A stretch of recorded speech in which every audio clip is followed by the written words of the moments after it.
Dominant performance by Lando Norris, who is a new championship leader. Hamilton and Verstappen controversy, Russell crying over the radio, dangerous incident with Liam Lawson, and many more about Mexican Grand Prix. There is a lot to talk about Mexican race, so let's just quickly go over free practices and qualifying for Mexican GP. In FP1, rookies were showing kinda expected performance because they need to be careful in their driving style in terms of risk, so to bring the car safe for all the drivers that will swap for them in FP2.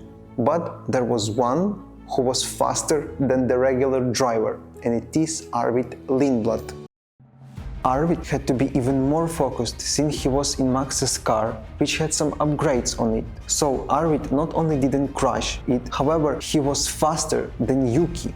Let's unpack some things. In the first place, Arvid was told not to push and not to crash Max's car whatever he does. So that meant that he and Tsunoda would have a different programs, where Yuki is driving more fueled car and Arvid with less. Plus, he had Max's car, which shows us that there is this point when they have some different things on it, different updates between Max and Yuki. Even though Tsunoda is not a superb driver, but he is still one of the Formula 1 drivers that is one of the best in the world. And Rookie, who even with massive talent just pops up in the Verstappen's car and suddenly quicker than the regular driver who is behind the wheel of one of the toughest car in terms of understanding and drivability. On the other hand, it absolutely doesn't take from Lindblad the impression he showed during the practice session. So, by the end of it, Marco went out to the media and told them how flawless he's driving, and feedback was. Plus, he added that they won't rush with the decision about their driver lineups and will wait till the winter break. After these words, we can put 1+1 and clearly see that Marco and Red Bull don't want to show that they will get rid of either Tsunoda or Lawson, so they doesn't lose their fire, their motivation, and they will perform at their best to Red Bull secure the second place in the constructors, but more important, try to clinch the drivers' championship title from Papaya Boys, and in Racing Bull's case, just try to get more points and be higher in the Constructors' Championship. In free practice 2, we had order like this, after all the drivers were back. Max Verstappen was the first one, with the fastest lap in qualifying sim, but in the race pace he was having some troubles in Sector 2. In the second place, it was Charles Leclerc in a Ferrari, who lost 10.5 to Max in quali sim, but in the race pace they were kinda similar on mediums. Then, at the end of the practice 2, he asked his engineer to confirm whether McLaren was on another planet or not. However, from my perspective, it wasn't that relevant because McLarens were running on soft tires when Red Bull and Ferraris on mediums, so evidently McLarens would be faster in the race pace. However, as it sadly was, on Sunday we realized that they were truly on another planet. Kimi also impressed in practice sessions, because he was not only faster than his teammate in quali trim, but kinda matching him in race pace. That we doesn't see quite often in practices, because he always behind Russell and some other drivers, but in this case he was up there in Max, Charles, Lewis and Landos and Oscar, so yeah, it's kinda impressive progression by Kimi Antonelli. Then we had some mistakes from some drivers, like Oscar went out in turn 7 when back in 2024 his teammate and Max Verstappen were having some troubles, and Max even received an outstanding penalty for this incident. George Russell as his pal Max Verstappen were also having troubles in Sector 2 and was drifting out of turn 9, turn 10 with his steering wheel. However, lately they fixed that problem. And the last thing worth mentioning about free practices is that Albon was truly out of form and was missing all the corners in stadium sections. He was having some troubles in it, locking some wheels and even scratched the wall in turn 17.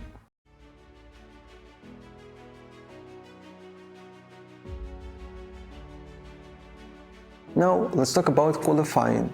In Q1, Alex Albon, consequently after all his mistakes, was out, as Franco Colapinto, who took the curb in turn 3 too risky and just didn't put the lap together, which resulted in him getting out, and Briatore was a bit angry on him for this mistake. In Q3, however, Alex Albon's teammate Carlos Sainz put a tremendous lap, because it put him in P7, plus he out-qualified Oscar Piastri on a McLaren, who, as we know from past season, isn't comfortable around Mexico and some slippery tracks with low grip.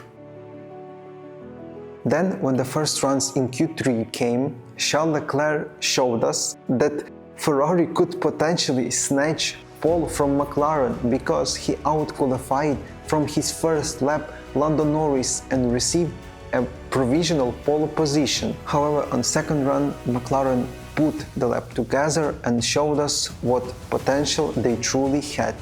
That resulted in Lando Norris out-qualifying Charles Leclerc by almost 3/10. Max Verstappen qualified in P5, which probably wasn't the position where he would want to qualify.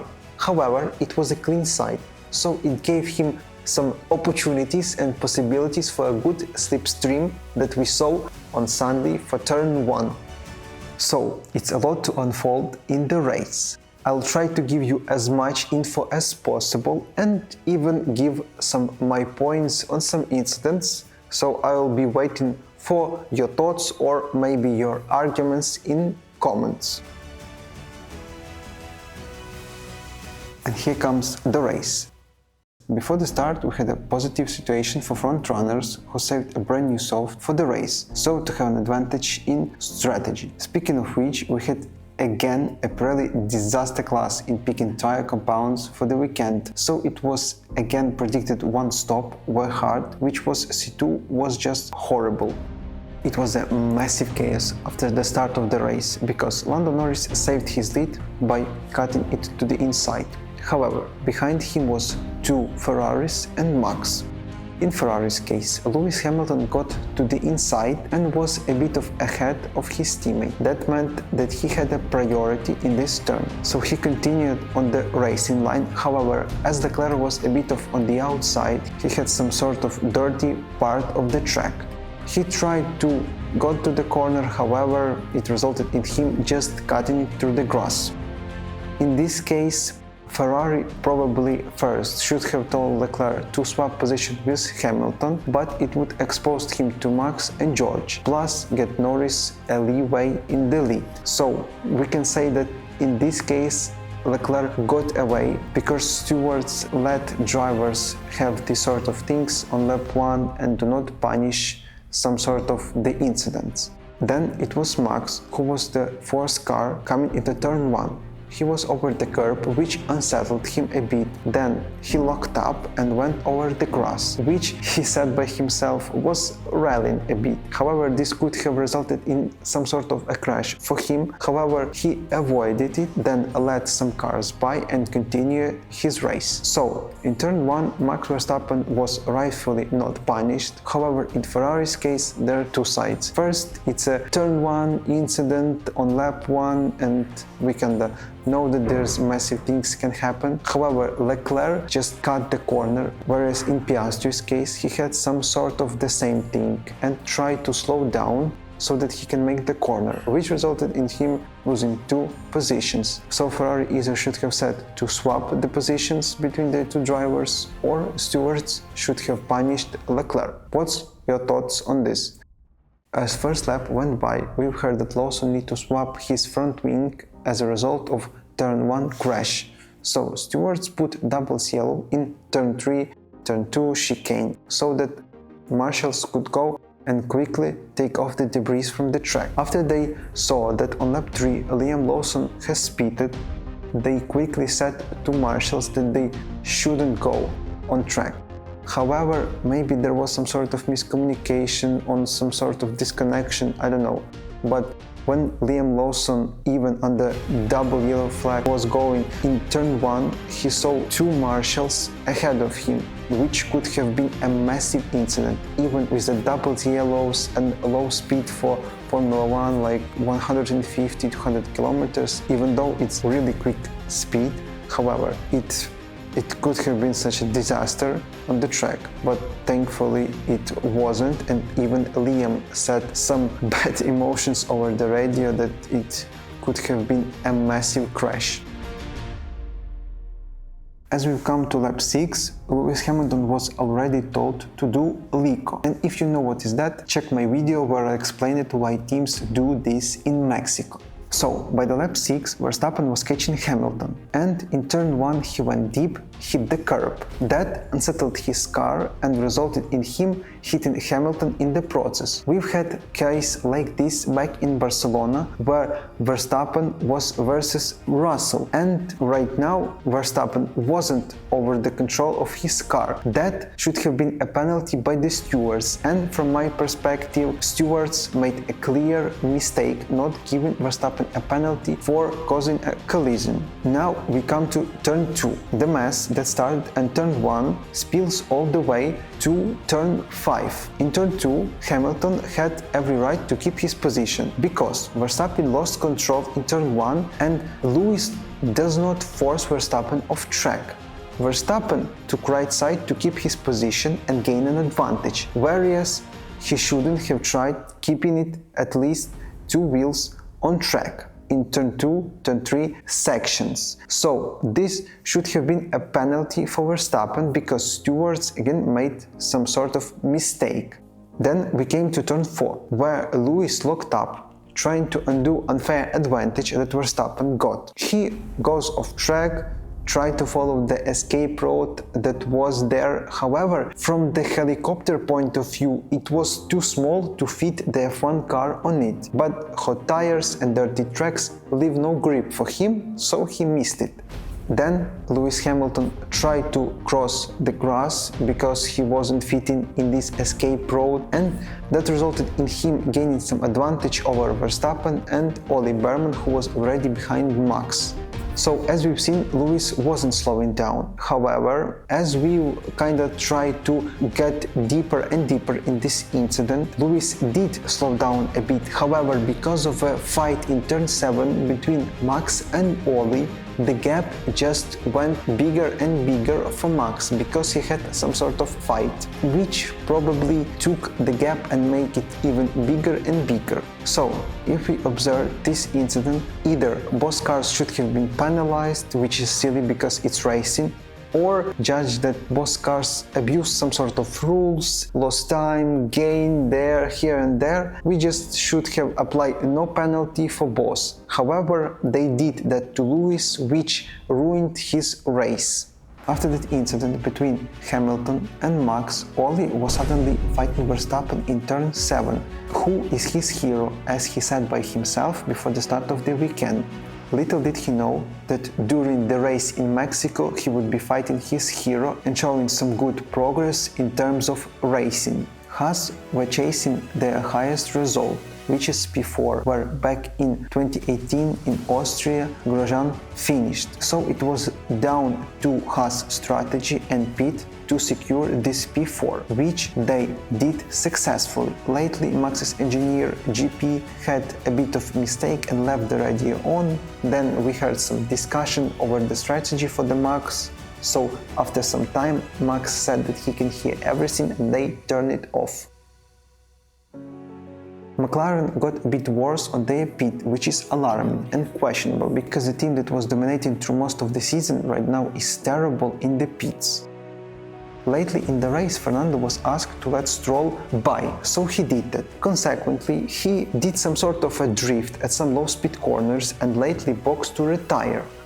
There are two versions on this. One is that he had some sort of problems with brakes, which could be in theory in Mexico, as we know, through this thick air and overheating conditions. Nonetheless, we didn't hear anything about that earlier in the race. And the second one is that it was unacceptable for him to be ordered to let Stroll by. in that situation. With his character, he could just show that he can go faster because he made some drift in it. So, having his hot-tempered personality, he just wanted to finish the race immediately, which made it for him 4 DNF in a row in Mexico. As laps went by, we had a situation like that. Ollie was ahead of Kimi, who was ahead of Russell. George couldn't overtake Kimi, so he was asking the team over the radio to swap the position. Lately, he was not only asking, he was crying for that swapping. Mercedes, after some time listening to the words of George that he has some sort of faster car behind his rear, finally let him through Kimi. However, that resulted in him not only not catching Ollie, but even losing time to him. So after some time not catching Ollie, Russell eventually got passed by Oscar, who went on to catch Ollie Behrman. However, lately they swapped the position back and finished the race in order like Kimi ahead of Russell.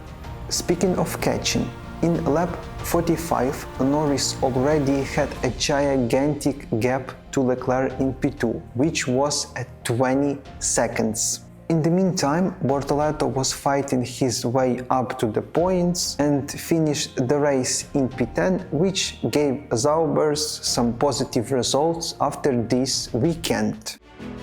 Now we move to the last laps, where Ferrari were on old medium, whereas Verstappen was on soft, on which he already did 20 plus laps with just immense space between 21.1 and 21.4. So rightfully he should have passed Leclerc on these last few laps because of better strategy and tire advantage. However, we didn't even see that battle, because on lap 69 Carlos Sainz spun in turn 15, which resulted in virtual safety car on track. Then there is point of controversy, because a lot of people saying that they shouldn't have turned on the safety car and just let the race go by. Maybe put some sort of yellow flag in turn 15. However, after Carlos Sainz got to the Marshals port, half of his car was still on track. However, not only half of his car was on track, but it was a bit on fire, which gave the sign to stewards that Marshals interference is compulsory.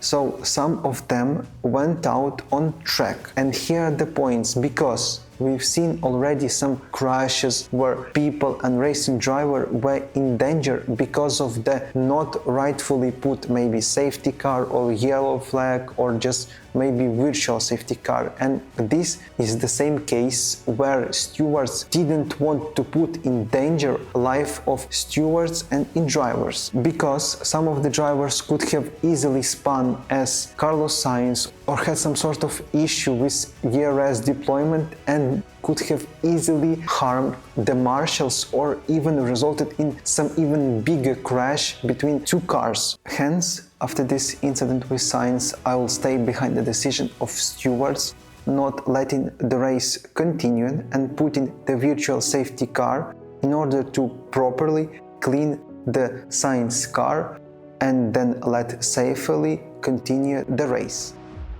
And there you have it. It was Mexican Grand Prix. That was just a chaotic weekend with steward mistakes, some fun racing, drivers incident.